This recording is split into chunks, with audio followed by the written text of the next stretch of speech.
La réponse très simple est oui. Il reste 4 milliards d'hectares de forêt à l'heure actuelle, que ce soit dans les zones tempérées, boréales et tropicales. Les surfaces émergées sont couvertes encore à 30% de forêt. Certes, la déforestation à l'heure actuelle est importante, elle est repartie à la hausse ces dernières années de façon inquiétante.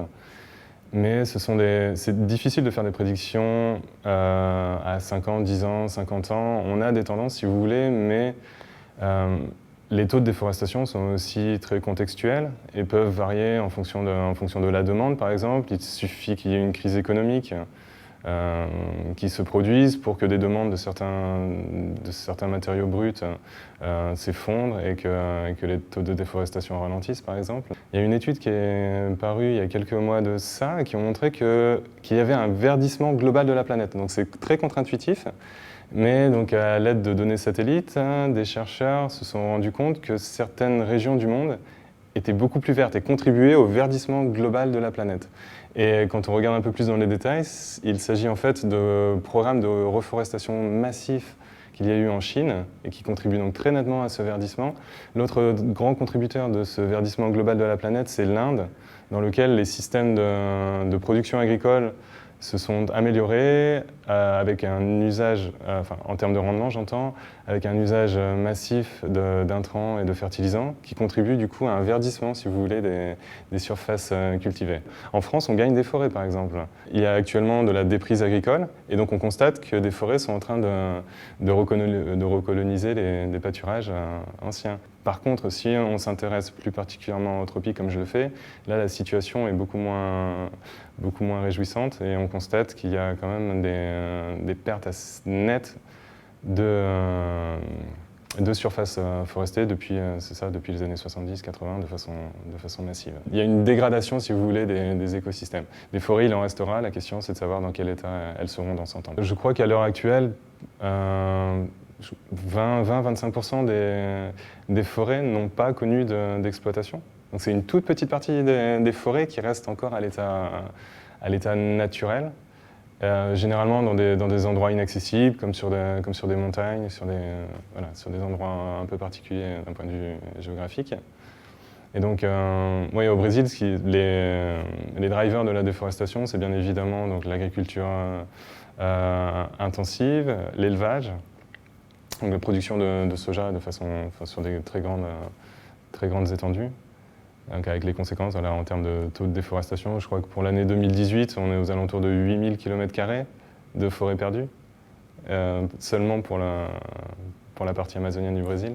La forêt tropicale est touchée par le réchauffement climatique. Il y a des épisodes qu'on appelle des épisodes El Niño, qui correspondent à des fluctuations de la température de l'eau. Donc ça change les régimes des précipitations, ça change aussi les températures localement. À la suite de l'épisode El Niño de 2005, les forêts d'Amazonie avaient été touchées par une grande mortalité. De façon concomitante à l'augmentation des températures, on a aussi une augmentation du dioxyde de carbone dans l'atmosphère.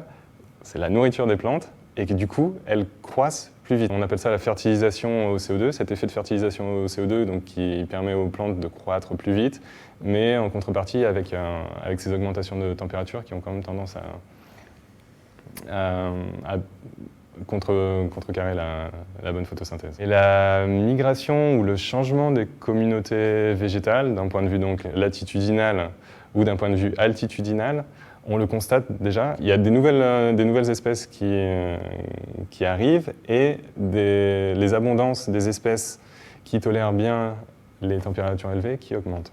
Ils peuvent aussi s'adapter, changer de traits fonctionnels. On pourrait partir un peu plus vers le nord, par exemple, pour avoir des températures moins hautes. Au niveau des tropiques, on a déjà constaté ce phénomène, mais plutôt d'un point de vue altitudinal, où on constate que les communautés sont en train de changer, et qu'à partir du moment où il y a un peu de relief, des espèces qu'on trouvait généralement au niveau des lowlands, des basses terres, commencent à monter un petit peu dans les hauteurs. Les assemblages vont potentiellement changer avec le changement des communautés, et du coup, les réseaux d'interaction vont être complètement modifiés, et on n'a aucune idée des répercussions que ce réassemblage va pouvoir avoir. Les enjeux actuels, si vous voulez, c'est qu'on connaît quand même relativement mal la distribution donc de la biomasse des forêts à l'échelle globale. La biomasse, donc c'est la masse des arbres et autres constituants de la forêt. Que vous déforestiez des forêts à faible biomasse ou des forêts à très forte biomasse, l'impact de cette déforestation sur l'émission de gaz à effet de serre sera très différente. Il y a plusieurs initiatives en cours avec les différentes agences spatiales pour arriver à une cartographie plus fine, plus précise de la biomasse des forêts à l'échelle globale. Actuellement, sur la Station spatiale internationale, il y a un dispositif qui s'appelle JEDI, qui a pour but justement de permettre de quantifier la biomasse à l'échelle planétaire. Le LIDAR, si vous voulez, c'est un système qui envoie une impulsion laser et en fonction du temps que ça met à revenir au capteur, si vous voulez, ça nous donne une information sur l'endroit, sur la localisation de l'objet qui a été scanné. Et donc là, avec ce système JEDI, si vous voulez, on aura des profils de végétation. Ça nous permettra de nous donner une information de la densité de la végétation. C'est une initiative de la NASA. D'autres initiatives sont en cours ou à venir. Il y a notamment un programme de l'Agence spatiale européenne qui a pour but de lancer à l'horizon 2022 un satellite qui s'appelle Biomass et donc qui sera équipé d'un radar en bande P. La particularité de ce radar, c'est que la longueur d'onde qui va être utilisée est très grande. On parle de 40 cm de longueur d'onde. Ça se fait que c'est une longueur d'onde qui est très propice à pouvoir interagir avec les troncs, avec les grosses branches, et du coup va nous permettre de mieux caractériser la biomasse également des forêts. Et les premiers travaux sont assez anciens et donc utiliser des données environnementales, si vous voulez, pour classer ce qu'on a appelé des écorégions. Donc on avait des forêts tropicales, sèches, humides, des prairies, et voilà. Donc c'était assez grossier. Ça ne prenait pas du tout en compte les variabilités spatiales sur un même type de forêt à 2 km de distance, même pas des fois à 50 mètres de distance, en fonction des épisodes de perturbation, on peut avoir des grandes variations de biomasse. Les forêts tropicales sont particulières à plusieurs titres. Au niveau du pool de carbone terrestre, elles comportent 25% des stocks de carbone. Donc c'est disproportionné par rapport à l'air qu'elles couvrent. Et en termes de contribution aussi à la production nette primaire, c'est-à-dire la capacité à stocker du carbone, à séquestrer du carbone, pardon, elles ont une contribution qui est disproportionnée par rapport à la surface qu'elles couvrent. On parle de quasiment un tiers de la production nette primaire qui est concentrée au niveau des tropiques. Par rapport à ces questions de changement climatique, elles ont évidemment un rôle primordial. On parle de services écosystémiques liés aux forêts. Donc, les services écosystémiques, ce sont les biens et les services que nous rendent les écosystèmes. Les services écosystémiques ont été classés en 4 catégories. On a des services d'approvisionnement, des services de régulation, des services culturels et aussi des services de soutien.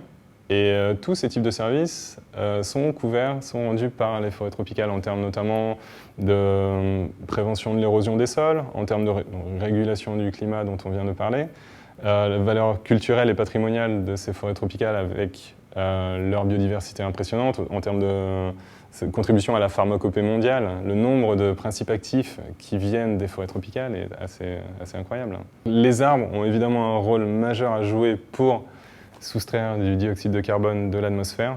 Par contre, voilà, ils ne peuvent pas non plus se substituer au fait qu'il faudra un changement quand même massif de nos pratiques. Donc les forêts plantées ne sont pas équivalentes en termes de services rendus par rapport aux forêts naturelles. Par contre, on s'est rendu compte que les forêts dégradées conservaient encore une grande capacité à fournir des services écosystémiques, notamment en termes de carbone stocké, en termes de biodiversité. Dans des forêts qui ont connu plusieurs épisodes de logging, de coupe, on se rend compte qu'il y a quand même une diversité d'espèces qui est nettement supérieure à ce qu'on peut trouver dans une plantation. Et donc là, il y a un momentum pour essayer de favoriser la restauration des écosystèmes dégradés. Et ce qui aurait beaucoup plus de sens en termes, c'est ça, en termes de préservation de la biodiversité et de s'assurer que les services écosystémiques fournis par les forêts soient rendus. Et il y a plein d'autres valeurs, notamment la valeur d'existence tout simplement de ces forêts. Et il faudrait pouvoir concevoir que les forêts soient là et qu'elles existent sans forcément qu'elles aient de l'intérêt parce qu'elles nous rendent des services.